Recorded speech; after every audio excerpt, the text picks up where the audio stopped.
Okay, folks, this is episode 40 of Going South. Sorry, I've been MIA for a while.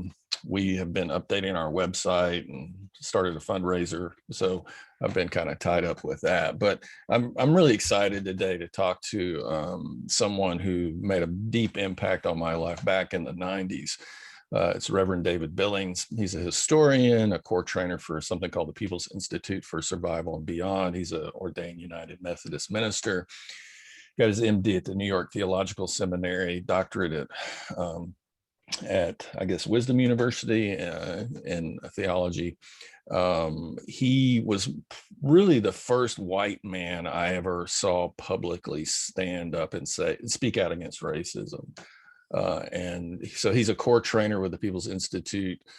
That organization really changed my life and my understanding of race and myself in ways that I'm still grappling with. So I feel I'll always be indebted to David Billings and Ron Chisholm and Barbara Majors and a variety of other folks from the People's Institute. So I'm really glad to talk with David again. We talked probably 2 decades ago, and I interviewed him. But David, thank you for making time today. Thanks, Mark. For coming on. It's good to see your face. It's been a while. Yes, it is. And you're still in New York, right? Well, yes, but we moved back here 2 years ago from Macomb, Mississippi, where we had spent 9 years. Yeah, right. And that's what I forgot to mention. You're from Helena, Arkansas, right? But born in Macomb? Born in Macomb, raised in Helena, yes. Gotcha. And I should also mention his book, Deep Denial, Persistence of White Supremacy in the History of the United States and Life. Good book. I recommend it to everybody. It's incredibly thorough. I loved how you do a great job of both the social and the legal construction of race. So highly recommend it to folks. And I know for years you were working on it, so it's good to see it's out in the world now. And, that's got to feel like a relief. But I don't know where we should start, David. And again, like I said, we can start wherever you want to. I skimmed the book, and I remember when we talked, like how does, I guess where a good place would be is like, how do you even tell your own story in terms of a white man from Mississippi who was really submerged like I was in South Georgia in kind of a racist culture? And how does somebody that's really predetermined in some ways culturally to reinforce kind of white supremacy becoming a white anti-racist man? Yes, Mark, I think those are the crucial questions, to be able to look back and say, why me? I grew up with 3 sisters. I grew up in a situation like you described, and so to be able to search my own thinking and my own sense of history and say, and it to me, it's both an environment that you grow up in, but then moving towards what we call anti-racism in a white supremacist society, then it comes down to individual influencers. And I was influenced by many people. Nib Stroop, who I think fellow Georgian now, but he and I had grown up in Helena, Arkansas, and in one of his books, he said, I was taught racism by people who loved me. And I've never forgotten that, and whom I love. And so thus anti-racism comes down to certain relationships and certain timing. In my case, I had an aunt, Peggy Billings, who was a civil rights worker, worked for the United Methodist Church's women's division. She was very outspoken advocate in Mississippi, and that got her noticed nationally. So, it really was certain people, but timing is everything. When I was growing up in Mississippi, it was certainly rigidly locked down, as we would say today in light of COVID. It was a lockdown society. Uh, Being even moderately, you would know this, moderate on the issue of race could get you in trouble. Being seen as something more than moderate could get you arrested. In Mississippi, we had a sovereignty commission, and they could deem you treasonous to the state. So, they could ask you or demand that you leave the state. So all of this in the midst of the civil rights movement, where I didn't know, I was too young to be active in it, but I was shaped by it. I would watch TV. We were so isolated culturally that the 6 o'clock news became a major impact on me, because for the first time, as someone growing up Christian and being guided by the faith in that sense, I didn't know Black preachers. I didn't know Black people, but I would see them on TV, be influenced by them, shaped by them. I wanted to be like them. It was the first time I would hear what I now realize was a liberatory message. And so the civil rights movement, opened up my world to a new world. And interestingly enough, Mark, so did the interstate highway. The interstate highways meant that we were proximate to things and people that I would not have known otherwise. And it created a cross-cultural dynamic that I didn't understand at the time. Yeah.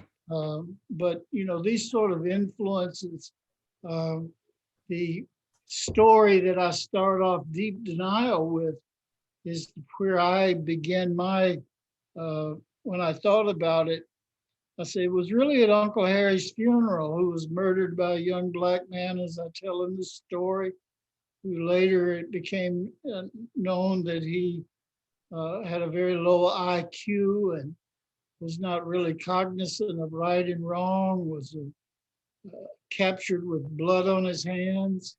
There was not animus involved, but that I was aware of, but there was a terrific fight, a struggle and my uncle was killed. And when the Klan came to our home, they didn't wear sheets or anything, because my uncles, and there were 7 of them, now 6, were, knew everybody. And I was in another room, but listening. And they asked, what would you have us do? I knew exactly what they meant. Yeah. They meant, do you want us to exact revenge? And the town of Macomb, went into a racial frenzy. Murder of a white man by a young Black person. And they went around the circle of these 6 brothers. When they got to my Uncle James, he said, we don't want you to do nothing. We're not that kind of family. And it's at that point that I say, and, that I began an anti-racist lifestyle and journey. Because for me, it gave permission. We're not that kind of family. And the book is about the contradictions involved in that statement. Because in every way, we were that kind of family. We weren't hateful. We weren't active. But my family supported what we call the Southern way of life, which meant racial segregation. But the statement by Uncle James said, no, this, to me, it kind of said, you can study this thing. Why is race such a divider? Why is racial hatred in a Christian context such a separating force? So that's where I started the book, and and it's an interesting thing to try to look at. Um, what are these influences that change your life, impact your life? They might not have changed the person right next to you, but it changed yours. So Yeah. that sort of thing. And it seems to me, well, a couple of things. I don't know about you, but and I could be romanticizing being a kid, but I remember going to vacation Bible school in Sparks, Georgia, and singing Jesus Loves All the Little Children, Yeah. right? But wondering where they were at. You know what I mean? I guess what I'm asking about, because we have to kind of be socialized into this stuff, right? There's a part of me that feels like I had some sense as a child that something was hypocritical or contradictory in terms of what we said and what we did as a family. I mean, is that fair to Yes. say? Yeah. Yeah, very much. And I ask myself all the time why I developed such a passion, uh, and where others right next to me might not have, but they still influenced me. One of the ways in which reason I call it deep denial is that I went back to the first decade of my life and then progressed through the uh, beginning of the eighth decade of my life, saying, what was it? What were the messages that even if they didn't come to me directly in terms of the spoken word, they were in the atmosphere. And if those messages were out there, then I internalized that message. And every now and then I could point to instances where those messages of white supremacy or racial bigotry or whatever you call them, they would come out. If not, they would be in my mind.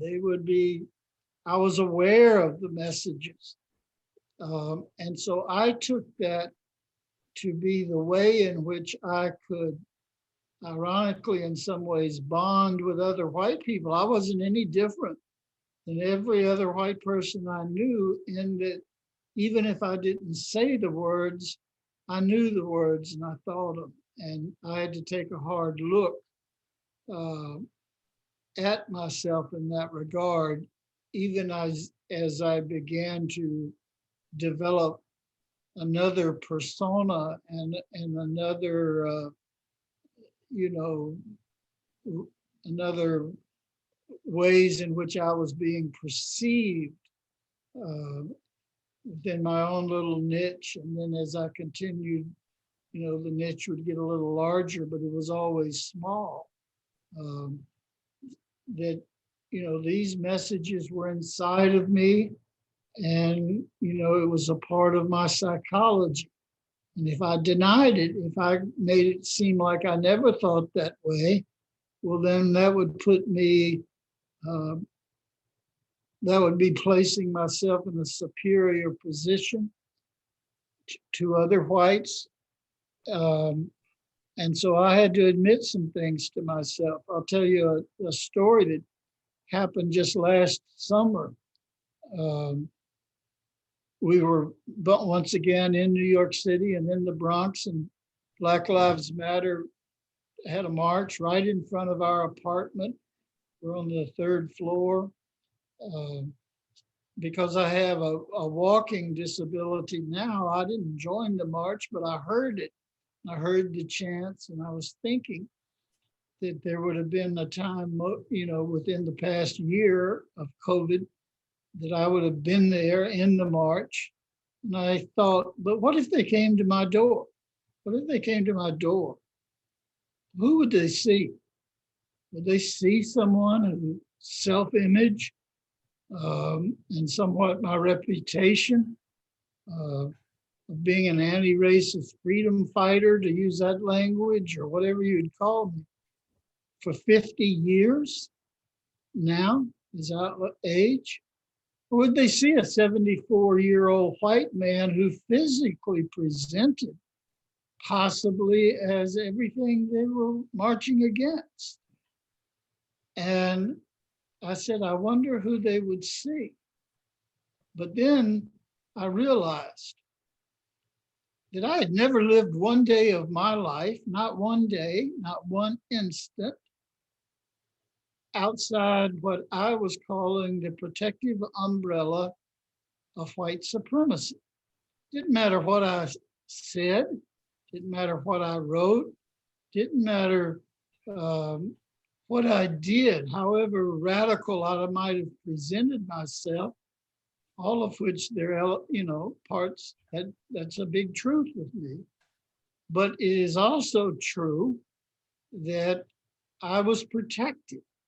That when the police car said protect and serve, they meant someone like me, when and all the other things that we might mention. And it was very humbling on my part to realize, and I had a sense of fear inside of myself, that in fact others might see me in a way, and if that system were to change, I might say, well, I'd like white supremacy to be ended tonight or right now, or I might say things like defund the police. And yet, if I'm honest, I depend on all those things. I depend on the resources that Marjorie and I have, dependent upon how we relate to our financial situation and monies that we've been able to accumulate.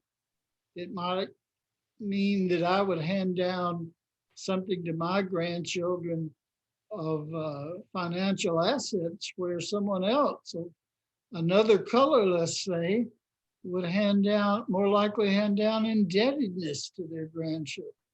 So it didn't matter at one level what I said or did, yet it did certainly on a moral level, and I've been a part of great changes in this society, but I've also benefited from it.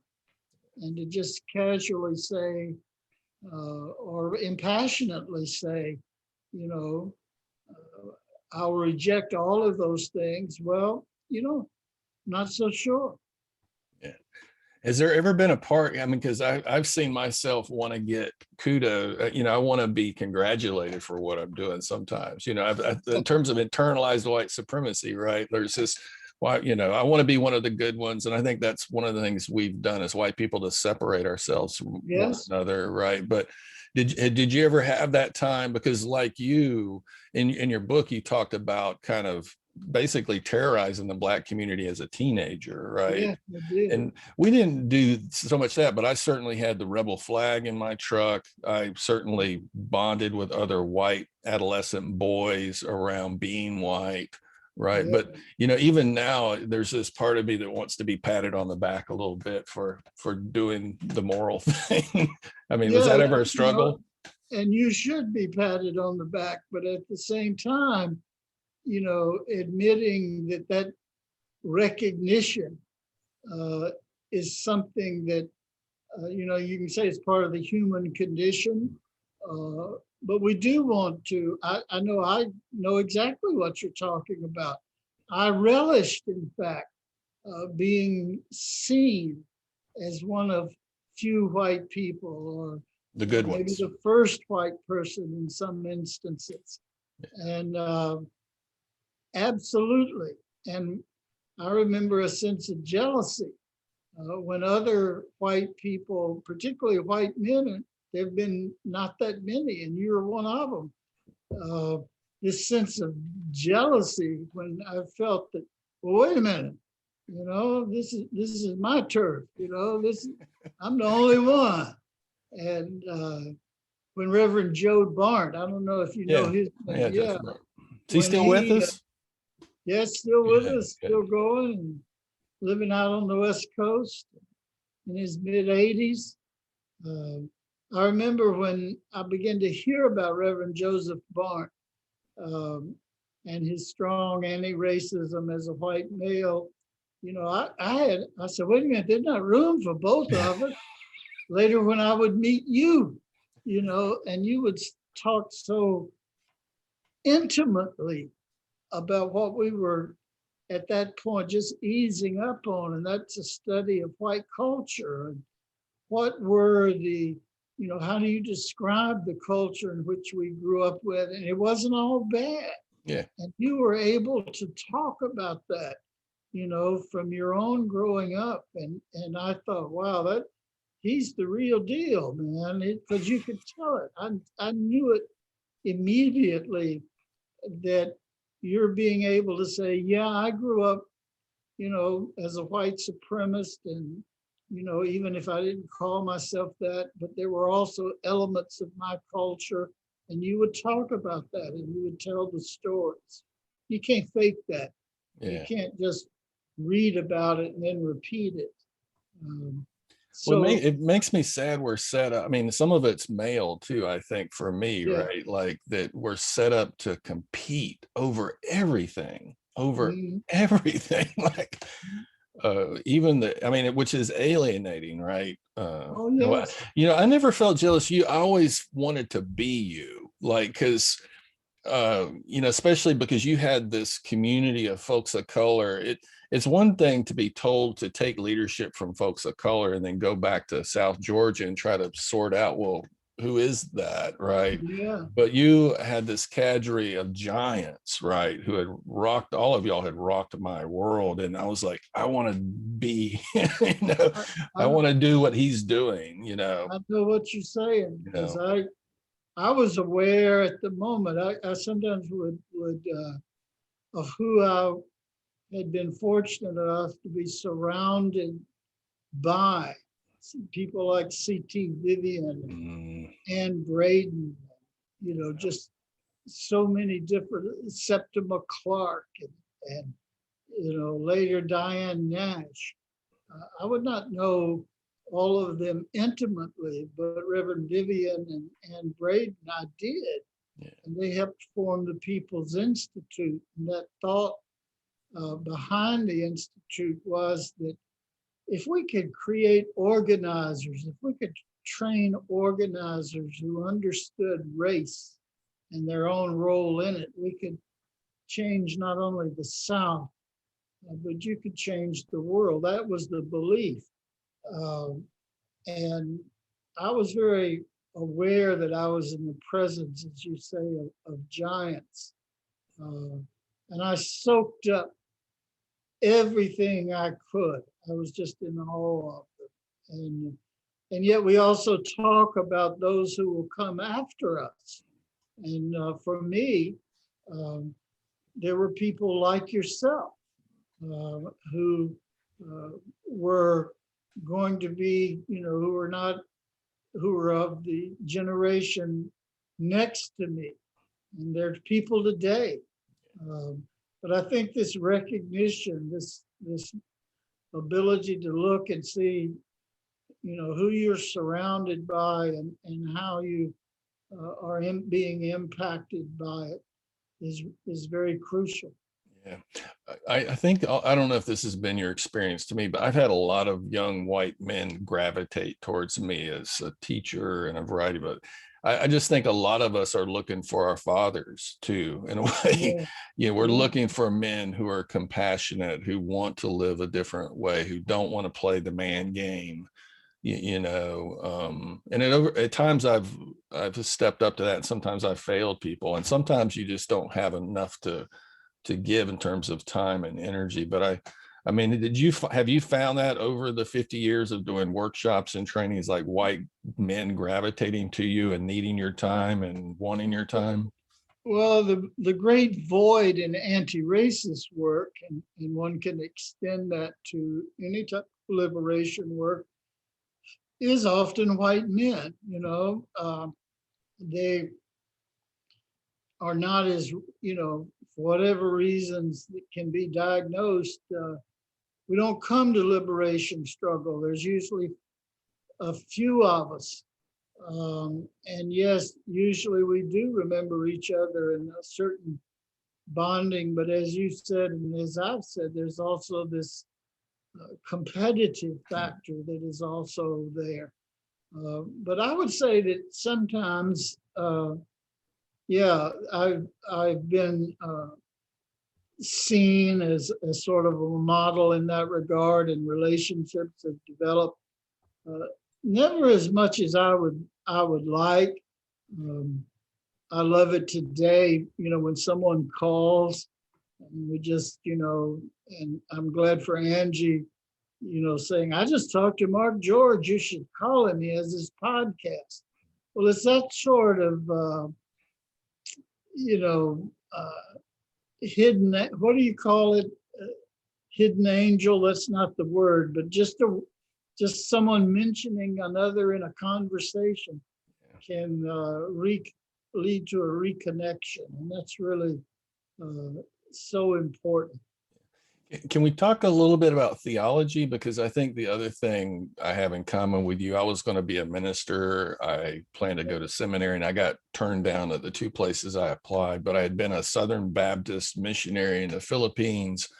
And like you, I stumbled across, and maybe you didn't stumble across them given the work you were doing, but I'd never heard of liberation theology, and certainly not James Cone. And actually, when I was doing my dissertation interview research, I went to Savannah to interview some Unitarians, and Cone was there preaching. So I got to see him in a historic church that had the upstairs for enslaved folks back in the but my point, I guess, is that the church in my life was used so effectively to maintain white supremacy. The idea that there was a different theology out there changed my interpretation of what it meant to be a Christian and who Jesus was and was about. Is that similar to what you had? Absolutely. I've run often in very secular environments during my lifetime, but I had never wavered. I was always Christian and knew it, and I would say it because I had seen this other church. I had seen this other way of interpreting, even even Jesus. I remember writing I was a part of what was called the Ma'afa once. People can look that up and see how. It's something I want to ask you about, actually, but go ahead. I'm sorry. That and I made a comment when I was preaching, asked to preach at a Ma'afa. In fact, the first white preacher to do such in Brooklyn, where I talked about that even Jesus had to succumb to white supremacy, meaning that he was taken down from the cross and became the symbol, and such a contradiction, so that I began to think, and I'm not the first person to use this analogy, but that Jesus was crucified and is crucified time and again in the name of white supremacy and other forms of oppression. So, but the church for me was where I, was constantly presented, even if it wasn't directly said, with this unspoken, there is another way out. But like the Ma'afa, Marimba Ani, and other scholars and theorists and spiritualists say, the Ma'afa says the way out is back through, that you have to go back through and not just think that history begins with wherever you become conscious of liberation. I too had never heard of liberation theology. I am old enough to have a story about everything. I entered New York Theological Seminary in 1969 because I was on I was awaiting trial in Mississippi, and my aunt told me about this new seminary that was starting, called, and it was going to be urban focused and organizing focused and all of that. So I enrolled, knowing that I still had this trial to face. But Dr. Cohn had just published Black Theology. And a classmate of mine, we walked in New York City from 49th Street and close to Fifth Avenue all the way to 121st Street to pay homage to Dr. Cohn. And when we got there exhausted, he barely gave us the time of day. We were sort of summarily dismissed, but he did nod his head. But, I've never forgotten that either. Never forgotten him. I would see Cornell West in the cafeteria across the street from Union Seminary, where I worked in 1980 at the National Mission Agency of the United Methodist Church. When I would be having lunch in the cafeteria, Cornell West would come by, who was then a student at Union. And I remember someone saying to me, he said, see that man there? He's going to be famous. And I said, oh yeah, who is that? And they said, well, he's named Cornell West, but you'll know him. And of course I did get to know who he was. I have not known him personally. But these passing, these people we meet along the way, even if we don't know them a lot or very much, they make a great difference in our lives. I think for me too, we're connected by what I would consider to share reality. That, like, I can't tell you how many Cone talks I've watched on YouTube, or Greg Carr or Cornell West. We can go down a litany of folks, Karen Hunter and so forth. But it's like, oh, we're living in the same reality. We're using the same lens. And it's food in a way for me. Feeds the spirit, as we say. Absolutely. Yeah. When I read The Cross and the Lynching Tree, I kind of, and I got turned on liberation theology really in terms of Central and South America stuff, Catholicism. But then Black theology came after that, and it redefined what it means to me to follow Christ. Right. Yes. Which, ironically, because there's a way the evangelical white church has been weaponized since the 80s to push white supremacy without calling it that, and I think we're kind of once again in the midst of that. Can we talk about the Chi Alpha? Because this is something else I learned from you and the folks at Institute, because I want to say one year at the advanced training in Waveland, Reverend Youngblood came and spoke. And again, it was one of those seminal moments where, like, the power in the room. But the idea, I think that the reason I brought it up, have you ever read Resma Meniken's work, My Grandmother's Hands? Yes, I have. Yes. Yeah, this, and as somebody who's kind of organized a lot of white folks over the years, if you want to call it that, try to build relationships. And help me if I get this wrong, because I'm just trying to put it into words. It's clear to me that I know a lot of white folks that understand kind of white supremacy as an ideology, but I don't think we have it and we don't feel it. Yes. So when we drive through the projects or a blighted community, typically of color, right, we don't see that as a war zone. We still fall back into, oh, these poor folks just can't get it together. We still don't think about the history of how that place got created, right? And I think for me, the Chi Alpha and the way you all talked about that, really ceremony and ritual and process, it was really about getting it out of here and in here in a way. And I didn't know, if I'm not mistaken, I want to say y'all showed footage one year where you were a slave trader or something. Yeah. And I've always wanted to ask you, what was that like to be in a predominantly Black space?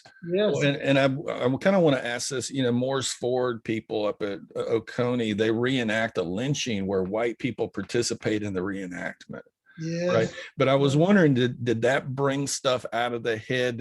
What was that like? It was incredibly painful.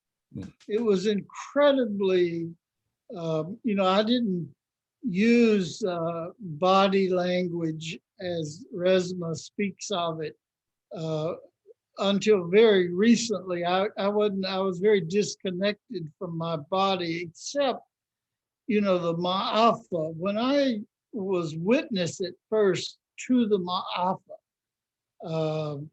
I just had never experienced anything like it. But at first I was a witness to it. And Diana Dunn, which, someone that I've worked with for years, a white woman in the People's Institute, she and I both were in the Ma'afa. But at first we were observers. We spoke at it. And when we saw the lynching scene, I remember turning to her and I said, "Oh my God, am I glad that's, that we're not asked to do." And then wouldn't you know it, we were asked. She was asked to play Miss Anne, a character, a white woman who was in fact choosing among Africans on the auction block, enslaved, just beginning after the Middle Passage. She was so powerful in that, Mark, that counselors had to be called in because the reaction was so visceral on the part of all of us who were. And so I was asked to be that white person who was the as it was called, the slave driver who popped the whip. And my colleagues of color with the People's Institute were on the front row. And, and I remember Kimberly Richards saying to me, she said, "When you took out that handkerchief and wiped the back of your neck," she said, "that was all too natural. That you touched something that I couldn't even look at."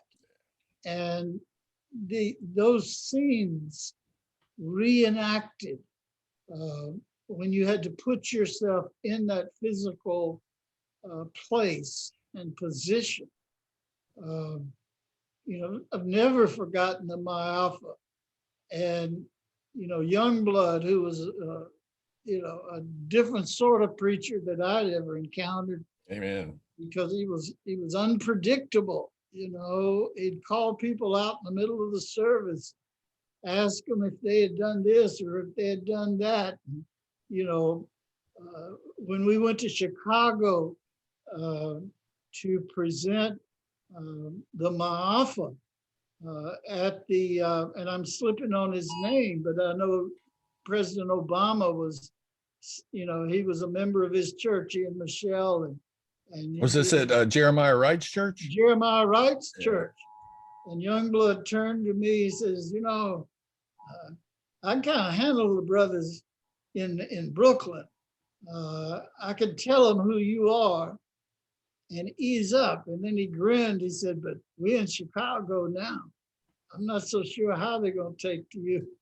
And so he was, that physical reenactment and having to go through those processes, it was more than a theatrical production. Yeah. It was bone chilling. Yeah. Well, the reason I bring it up is, I've said this for years. I've had more success, if you want to call it that, talking to overt white supremacist Klansmen about racism than white PhDs. It's pretty easy to connect with working class white folks to say, who moved your factory, who's, you know, exploited you, what do they look like, right? Why are you mad at this group of people when they ain't got any control over your life versus somebody that's read everything, right? And I just bring it up because you know, that transition from the head to the heart. See, and I don't understand it quite yet, or you know, it seems to me that's what keeps you in it, Yeah, right? You, I mean, I remember working with young folks of color and having young Black adolescent boys say, "You feel me?" And yes, I didn't get the depth of that. Like it wasn't it wasn't about understanding. It was like, can you connect, right? that's right. And I think in some parts, I think I really like what he's talking about simply because it is about another dimension of what we've been doing that I feel like is so crucial. And even talking, but as we talk about this stuff kind of comes up. Yeah, I don't know if you feel it, yeah. but it's there. It- Um, I had never thought about what Resma talks about. I had never put myself, you know, Marjorie and I read to each other. It's part of our, in the morning, it's our ritual. And we read uh, Grandmother's Hands and out loud. And to do that, you know, you've got to feel something. You wouldn't read it if you were so disconnected from yeah, what he was saying. You know, I don't think you would finish the book, yeah, but I don't think anyone reads it that doesn't connect with what you're saying. yeah, And you know, when you talk about your own work, see, that's what I talk about. I'm not doing false flattery with you.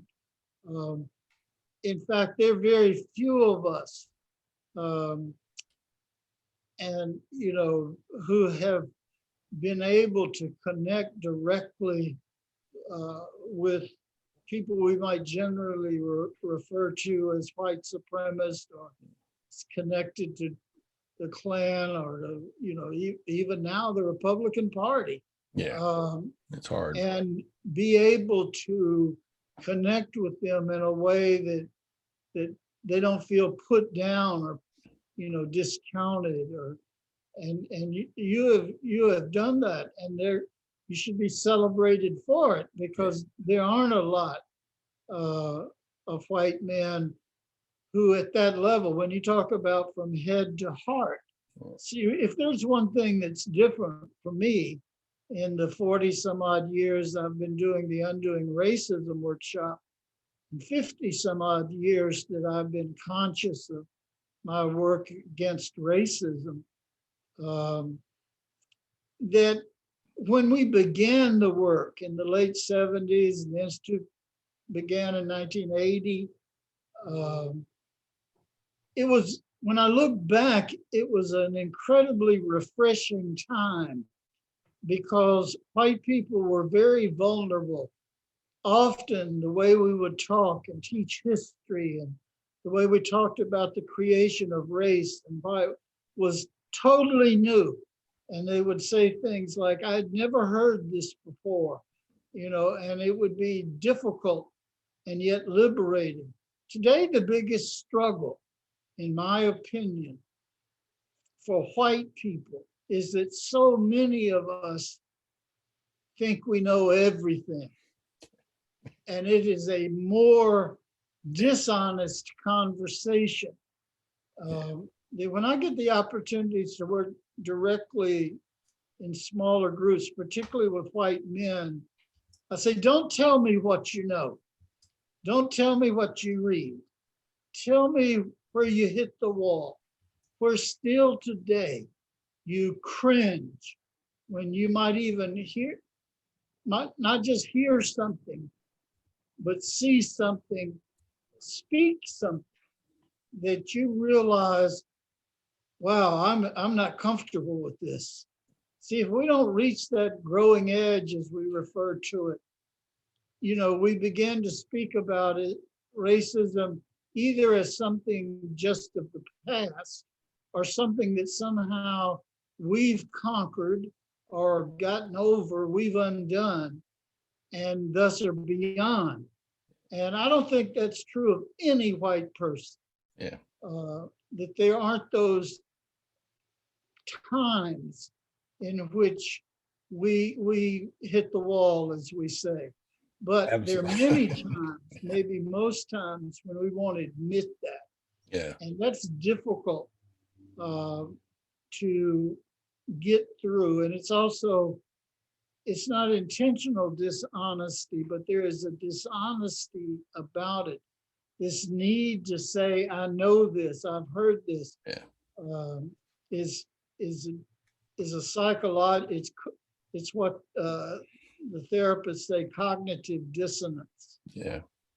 Well, I think it also seems to me it's kind of how white supremacy works to reconvince us that we're superior. Yeah, Because I agree. well, you know, and I've done this. Like I've connected with people. I've also been one of those woke people, those self-righteous folks, right? I Yeah, think there's a stage.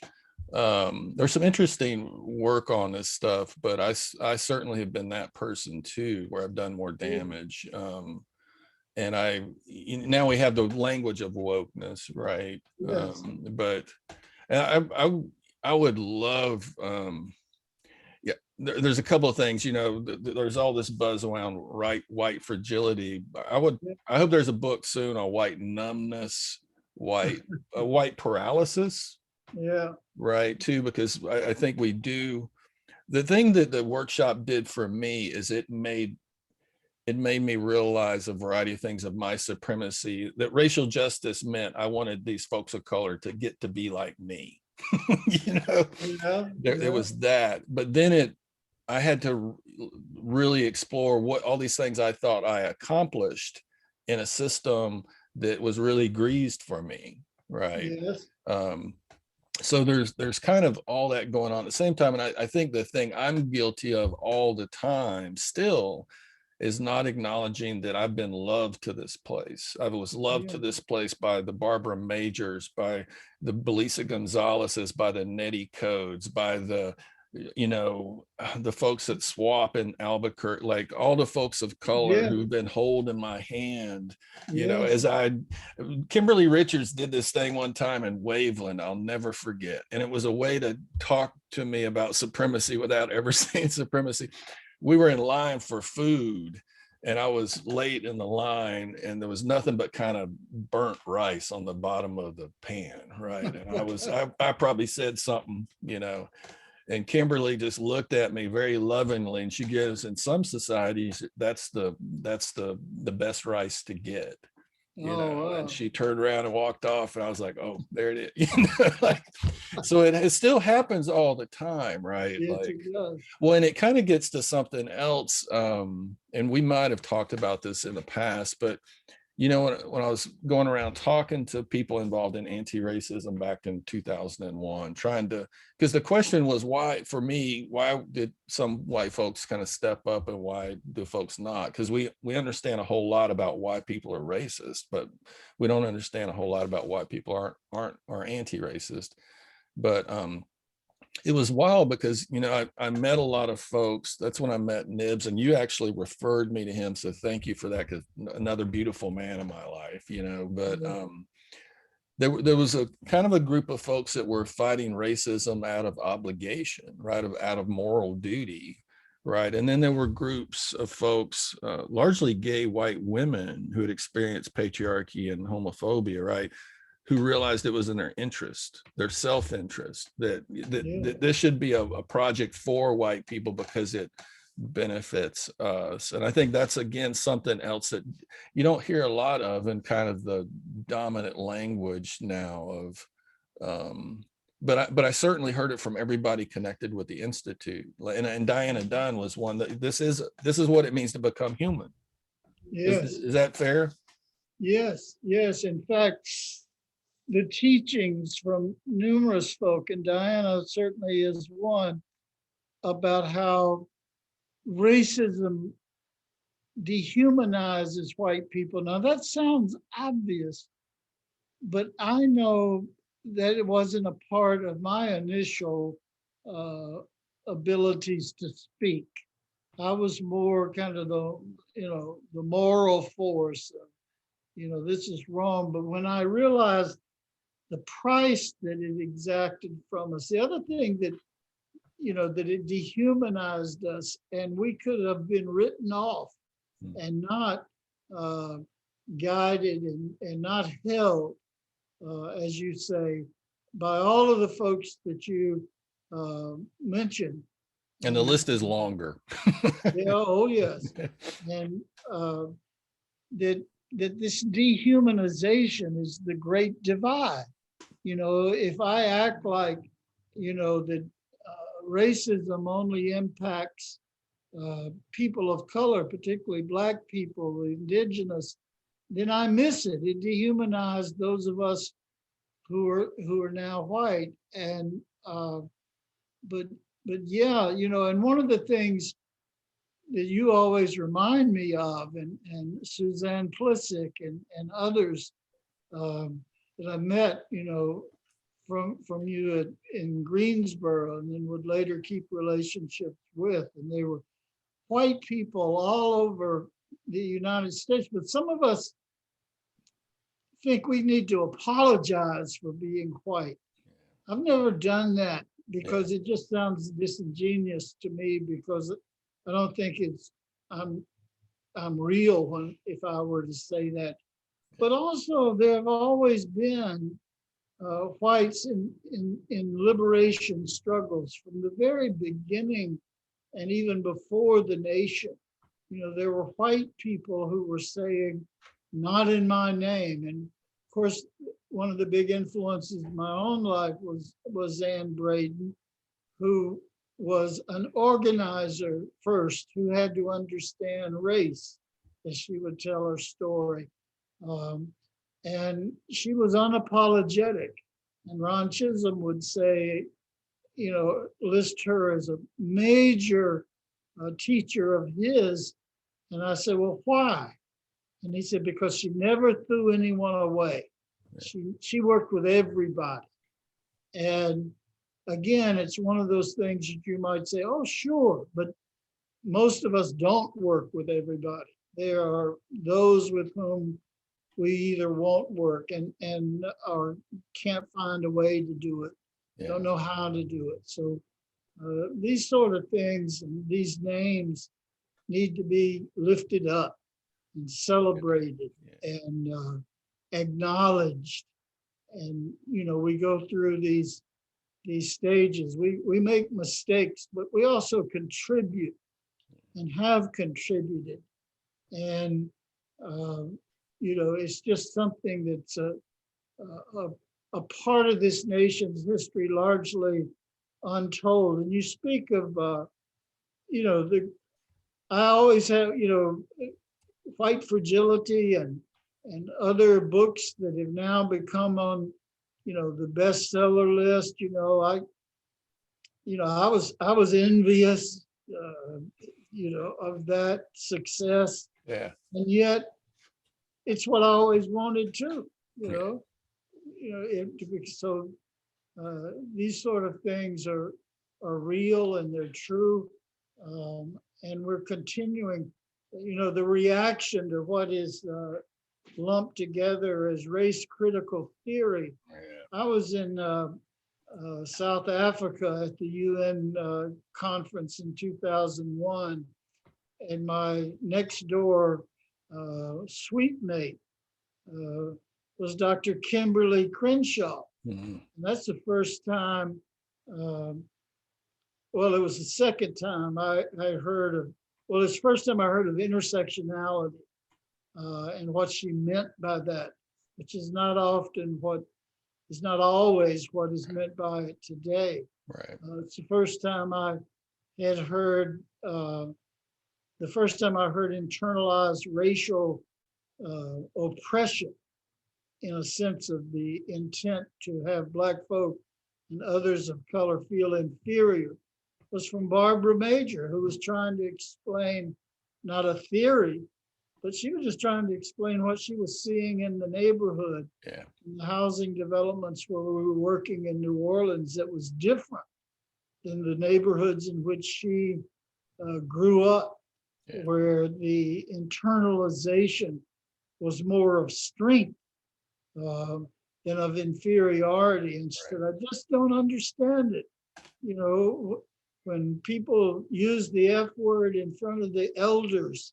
Yeah. We never spoke like that. But then she said, but if I can't explain it, I'll blame it. Yeah. You know, she said, I have an unconditional love for my people. Yeah. So I must understand what's going on. Yeah. I remember her talking about hypervisibility, right, Yeah. in reference to kind of that. But you know, the thing, but my dynamic with white folks there's something very seductive about white supremacy that wants to ease me into forgetting who I've been. Like, you know, I am those folks. It's kind of, you know, the I thou thing, right? Like Yeah. you know, and Yeah. I'm not that far off in many ways. You know, I also wonder if, because you talk about this in the book, and it's an issue for organizing now, individualism, right? How, in terms Yes. of white supremacy and how individualism, which is just such horseshit in a way, right? I mean, Yeah. there's nothing. I didn't give birth to myself and all these other things, right? But it seems to me that that's one of the ways it works in me, that I have a tendency to forget that, again, that I've learned stuff, that I've gone through a process, and That's still why I going always and have, still going through a process, right? yeah. You know. That's why I always have felt so connected to you, even when we weren't connected, you know, person to person, and years would go without us speaking. But I felt so connected because you so exemplified the fact of owning white supremacy, and yet at the same time uh, knowing yourself and who you were, and claiming a role in the liberation struggle. It's it's such an important factor in what is being done, and you have to take you know, when you see all of a sudden even presidents of the United States using the term white supremacy, or saying, you know, we have to get to the understanding or get to the root of all of this, you know, and editorials being written about it. You know, that's a testimony to the life's work. Yeah, well, That all, that's something I asked Angie about, that I wanted to ask you about, because the institute and those workshops and the relationships I had as we were taking workshops places, like, that was pre the industry of whiteness studies, right? That yes, was before it really permeated. Now, folks of color always been studying whiteness, right? Just for survival's sake, right? But you know, Matt Ray and them with the first whiteness conference, right? Some yes, of us like challenged Matt and them about commodifying it. But when I look back, and I tell folks this all the time, even though I went to college way too long and studied race there, what I've really learned is by organizing, by just everyday folks doing work. And I bring that up to just ask, because I asked Angie this, you know, the institute was like so ahead of all of this stuff, and I'm just wondering what it's been like for the core trainers, the founders, to see like the fruit of that work in many ways, as well as the backlash to that fruit, yeah, right? yeah. Does that make sense? Oh, absolutely. And it's had a great impact on all of us, and it's helped us uh, speak the name of the great Dr. Jim Dunn, who was one of the co-founders of the Institute. Wasn't just Ron and Jim, it was Barbara and myself and Diana Dunn and Michael John, Washington, all of them. Michael Washington and Dan Daniel Buford. Buford, John Moore. And it was all of this. And I think that all of us in a variety of ways uh, feel feel that very strongly today. Uh, my great regret of being a part of this movement, and really all movements for liberty, is how fragile it is. Mhm. So that we fall out, we splinter, we go our different ways, and in many ways, it's a result of the very things we teach. Also Yeah. cause divisions in ourselves, and we don't live up to our own image or to the image of others. But Yeah, it's great to uh, be a part of this. When Marjorie and I uh, did a webinar, I guess you would say, on raising uh, white children, um, we talked about what it's like when discussion of these matters is every day in the home, from even before the children were born to as they're now uh, adults with children of their own. We feel collectively, or as the, that's probably our the greatest or the most blessed thing we've ever done, is that now when we gather as a family, we don't have to hesitate talking about white folks, talking about, history, talking about what's going on in the nation. And the grandchildren grow up in that atmosphere, and so it's a blessing. And I've really appreciated, you being asked. And I love this. I'd love to do it, not just on your pod, but that too, if you ever need someone. I love to talk about this, and I love to be reminded of it. As y'all were also the first outfit that I saw, the Panthers that said, go organize your mom, and go, white people need to work with white people, right? But European descent was really the first deliberate group of folks. And I wanted to just ask you if you wouldn't mind speaking to kind of the challenges of organizing white folks, building community with white folks, because you talk about it in the book some, but I really think people ought to hear it from someone who has done that now for almost 4 or 5 decades. Yeah, we created European Descent, or first organized it in New Orleans in 1985. We wrote a preamble, if you will, a statement of purpose in 1986. But we did it because of the pushing of Ron Chisholm and Jim Dunn, who would ask us a question, might have asked you this question in the midst of the training, the Undoing Racism workshop. How many of you white people can organize 100 white people? I hate that question. Yeah, with no civil rights workers around here a whole long. And was, we think to ourselves, say 100, you got to be, and then he'd say, okay, let me make it easier for you, 50. We still couldn't move. And then he began to get insulted about it, 20, and at some point we said to ourselves, next year, when he asked us that question, we're going to be able to raise our hands. And, we fought the early years. We battled with each other. We are, even the name European Descent with 2 S's. There'd be someone of Irish descent in our group who would say, we're not European. And then someone else in the group, she would say, listen, white folks is white folks, get over it, so, but we did the same competition, the same kind of separate stuff for a while. Who is the most serious anti-racist, all of that sort of thing. But we got to a point where all of a sudden we began to connect with each other, flaws and all, in our own humanity.